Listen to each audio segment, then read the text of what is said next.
안녕하세요, 유세입니다. 오늘은 관계의 내공 시리즈 세 번째 시간입니다. 오늘은요, 여러분들과 함께 그 관계의 내공 중에서 관계 자체가 스트레스, 내가 너무 예민한 걸까요? 라는 제목으로 함께 하도록 하겠습니다. 사람 안 만나서 너무 좋다. 막 이런 얘기 하잖아요. 요즘 그 코로나 때문에 오히려 막 그 자주적으로 그런 이야기 하는 주위 분들이 사실 많으세요. 의외죠. 재택근무대로 그것도 뭐 하기 힘들긴 한데, 그래도 사람들 이제 회사에 나가서 이제 만나는 것보다 절반이 스트레스가 줄어든다. 이런 분들도 계시고, 함께 밥 안 먹고 부딪히지 않고 회식도 없고 이래서 좋다. 랜선 회식을 하기는 한데요. 그런데 랜선 회식도 어쨌든 그냥 만나서 하는 회식보다는 그래도 스트레스가 절반이다. 이렇게 말씀하시는 분도 계십니다. 왜 그럴까요? 만나는 거에 대한 어떤 스트레스가 그동안 많이 이제 쌓여왔었다는 얘기겠죠. 아, 힘들다. 이런 얘기 우리가 할 때 주로 어떤 문제 때문이세요? 이게 뭐 일이 너무 많아서 힘들기보다는 사람 때문에 힘들다고 하는 경우가 많죠. 오늘 이제 관계 내공 시리즈에서는 이제 관계 자체가 너무 스트레스로 다가오는 분들, 그런 분들을 위해서 이제 이게 내가 너무 예민해서 그런 건가? 라고 이제 스스로 의심할 수도 있고, 실제로 내가 예민하기 때문이라고 확신하시는 분들도 계시고, 어떻게 이 예민함과 이 스트레스를 완화시킬 거냐, 이런 부분에 대해서 여러분들과 함께 이야기를 나눠보도록 하겠습니다. 어떻게 하면 나를 힘들게 하는 사람 때문에 겪는 스트레스와 예민함을 덜어낼 수 있을까? 관계의 내공 그 이제 맨 마지막에 나와 있는 편이에요. 그 관계 자체가 스트레스라는 부분이. 그래서 여기에 있는 이제 에피소드와 그 내용을 가지고 여러분들과 함께 하겠습니다. 첫 번째, 타인에게 나는 어떤 상대가 될 것인가 결정하기. 이렇게 돼 있어요. 그러니까 제가 이제 이 책 관계의 내공 이제 쓰면서 사람 간의 어떤 스트레스에 대해서 이제 여기저기서 많이 언급을 했는데, 그 중에서 어떤 그런 이제 해결하는 방법으로 가장 이제 이 부분이 저는 쓰면서도 마음에 드는 것 같아요. 마음에 들었어요. 타인에게 내가 어떤 상대가 될 것인가 내가 스스로 결정하자. 이미 결정해 놓자. 이런 거죠. 예를 들어서 이제 동문회에서 별로 친하지도 않은 그런 선배가, 너 누구야? 너 그 친구랑 헤어졌다면서? 오래간다 했다. 그 성질 언제 고치니? 어이구. 이렇다고 해보자고요. 너무 얼마나 황당하겠어요. 친하지도 않은데, 아니 뭘 안다고, 지금 내 상황에 대해서 뭘 안다고 그렇게 함부로 얘기하고. 그 또 팀 동료 간에 이제 회사에서도 이제 문제가 있어서 굉장히 이제 껄끄러웠어요. 그런데 다른 팀에 있는 내 동료가 되지도 않게 참견하는 거예요. 아우, 그렇게 자꾸 부딪히고 그렇게 하면 직장 생활 힘들어져. 그럴 땐 이렇게 해라고 막 내가 부탁하지도 않은 조언이나 충고를 막 한단 말이에요. 그러면 이제 또 어이가 없는 거죠. 무슨 내용을 알고 있어서 그런 얘기를 나한테 하니? 이런 식으로. 그런 사람들 속에 있으면 괴롭죠? 근데 어차피 이제 살아가야 되는 어떤 세상이고, 거기에는 항상 사람들이 있게 마련입니다. 그러려면 이제 그 세상 속에서 살려면 내가 중심을 이제 잡아야 되는 거죠. 그러기 위해서 첫 번째로 해야 될 일은 내가 저 사람한테 어떤 상대가 될지 내가 정하는 거예요.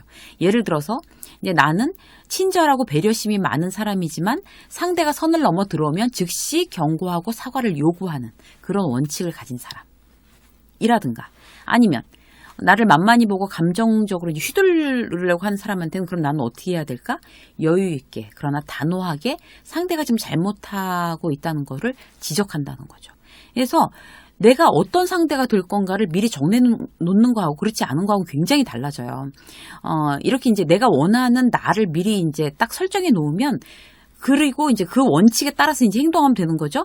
그러면 이제 그 사람한테 막 뒤통수 맞고 황당하게 당하고 불쾌하고 기분 나쁘고 이런 어떤 일들을 굉장히 많이 줄일 수가 있습니다. 그래서 이제 관계의 내용 이 책에 제가 뭐라고 써놨냐면요. 스트레스와 상처를 받을 때는 그냥 멍하니 있다가 당하는 경우가 대부분이다. 그렇기 때문에 주체적으로 타인에게 어떤 나로 비치고 싶은지 내가 정해서 그 이미지에 일치시키도록 노력하는 것이 중요하다. 관계를 자신이 주도하느냐, 질질 끌려다니냐는 자신이 선택하는 것이다. 라고 써놓았습니다. 여러분들도 이제 여러분들이 선택하세요. 여러분들이 어떤 사람으로 이미지 메이킹 해서 저 사람, 그러니까 A라는 사람, B라는 사람한테 나는 어떤 상대가 될 거냐를 미리 결정해 놓으십시오. 그 부분이 가장 이제 어떤 그 스트레스를 반감시키는 중요한 방법이고요. 두 번째는 뭔가 하면 내 마음대로 할 수 있는 일과 없는 일 구분하기입니다. 살면서 내 마음대로 되는 일은 참 없다. 참 없구나, 별로 없구나 이렇게 느낄 때 많으시죠? 배우자나 자식이 마음대로 되시던가요? 그렇지 않잖아요. 내 마음 같지 않잖아요. 자영업을 하든 직장에 다니든 열심히는 하지만 내 마음대로 되는 일이 극히 제한적이죠. 되게 인생의 이제 고비를 다양한 형태와 이제 방법으로 우리가 이제 넘기긴 하는데, 똑같은 상황에서도 누구는 크게 좌절하고 넘어지고, 또 누구는 참 자존감을 지키면서 이렇게 살짝만 뭐 긁히고 그냥 이렇게 잘 넘어가는 그런 경우가 있죠. 어떤 차이가 이제 그런 걸 만들까요? 바로 내가 할 수 있는 일과 할 수 없는 일을 구분하는 지혜가 그렇습니다. 예를 들어 볼게요. 그러니까 이 관계 내용 책에서도 이제 제가 이제 에피소드로 넣었는데요.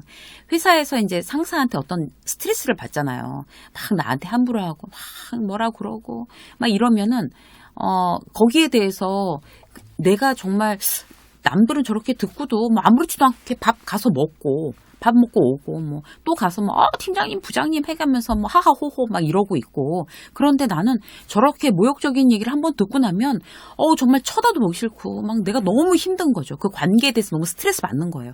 막 내가 너무 심하게 예민한 건가? 이렇게 생각할 수 있잖아요. 그럴 때는, 자, 내가 지금 할 수 있는 일하고 없는 일하고 구분을 하자라고 생각을 하면 좋습니다. 자, 뭐 때문에 내가 그럼 직장 상사한테 그런 스트레스를 받았을까 생각해 보는 거예요. 보고서를 기한을 못 맞췄다. 라든지, 아니면 요즘 들어서 지각을 몇 번 했다. 라든지, 뭐 또 어떤 거를 이제 약속을 해놓고 뭐 깜빡 잊었다든지, 뭐 이렇게 하는 거. 그럼 뭐예요? 내가 성실하지 않은 부분이니까 이건 고치면 되는 부분이에요. 그러면, 자, 이건 내 마음대로 할 수 있는 거죠. 그 불성실한 부분을 내가 고치면 되는 거니까. 그런데 이제 할 수 없는 부분들이 있어요. 내가 워낙 일을 열심히 하고 잘하고 굉장히 어떤 평균 이상으로 하는데 그 직장 상사의 성품이 너무나 정말 비인격적이고 너무 모질고 나쁜 사람이다. 이건 내가 어쩔 수 있는 부분이 아니잖아요. 그래서 시도 때도 없이 모욕적인 말을 한다면 이제 단호하고 정중하게 이제 그렇게 하지 말아 주실 것을 내가 요청했어요. 그런데도 소용이 없어요. 여전해요. 그러면, 이건 내 마음대로 할 수 없는 부분이구나. 내 마음대로 할 수 있는 부분은 다 했어. 내가 성실하게 뭐 열심히 일하고 아침에 일찍 출근하고 뭔가 이제 회사의 어떤 그런 팀워크를 깨지 않고 잘하고 그렇게 있었는데 그건 내가 할 수 있는 부분이었는데 내가 할 수 없는 부분, 저 사람의 인격에 대한 부분은 내가 어떻게 내 마음대로 할 수 없는 일이구나. 그 사람을 향한 내 감정의 수치를 탁 끄는 거예요. 그 순간. 근데 그게 이제 꺼버리는 게 말처럼 그렇게 탁 쉬우면 누가 안 되겠어요. 그런데 그걸 자주자주 반복을 해야 된다는 거죠. 스위치를 끈다는 건요, 화를 내거나 뭐 판단하거나 어떤 분노하는 일을 이제 멈춰버린다는 얘기예요. 그 사람에 대해서. 사람은 다 다르다라는 걸 인정하는 거죠. 내가 어쩔 수 없는 일이니까 뭐 어떡하겠어. 스위치 끄자. 저 사람에 대해서. 막 예민하게 굴어서 나만 힘들고 상처 입지 말자. 그렇게 하면 좀 심드렁하게 그렇게 하면 굉장히 내 마음의 공간이 어쩐지 넓어지는 느낌을 가질 수 있습니다. 자, 세 번째 뭔가 하면요. 감정이 아닌 팩트만 챙기는 거예요. 감정이 아닌 팩트만. 동업하다가 이제 이 책의 에피소드에서도 제가 이제 언급을 했는데 동업하다가 사이가 많이 틀어졌어요. 그러니까 예를 들어서 동업을 하다가 사이가 틀어지는 경우가 많죠. 장사가 잘 되면 잘 돼서 틀어지고 못 되면 또 못 돼서 틀어져요. 그래서 웬만하면 친한 사람들이랑 동업하는 거 정말 이제 하지 말라고 주변에서 많이 얘기하는 것도 다 일리가 있어요. 근데 그럴 때일수록 어떻게 이제 그 사람에 대해서 어떤 예민함, 그 사람과의 어떤 관계 스트레스를 줄이기 위해서는 감정이 아닌 팩트만 챙기는 게 굉장히 중요해요. 저 사람의 어떤 표정이나 태도나 이런 걸 보고, 나랑 지금 같이 일하는 게 못마땅한가? 나랑 지금 같이 일하는 거 후회하고 있나? 괜히 그냥 혼자 할 걸 그랬다고 저 사람이 생각하고 있는 걸까?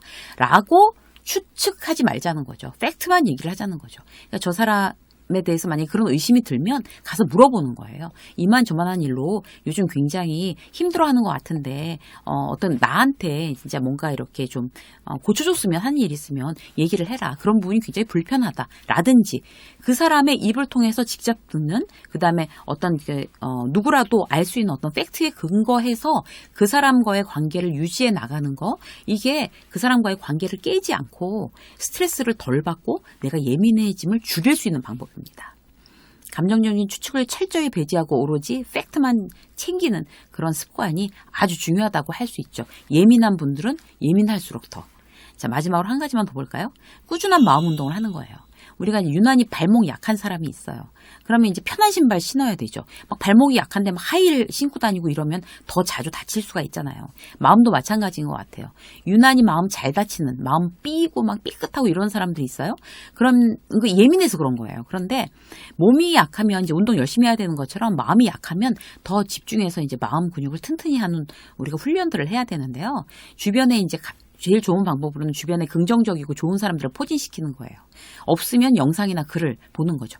그런데 이제 여기서 가장 중요한 포인트는 뭔가 하면 그런 거를 영상을 보고 글을 읽는다고 해서 그게 저절로 내 마음이 튼튼해지진 않아요.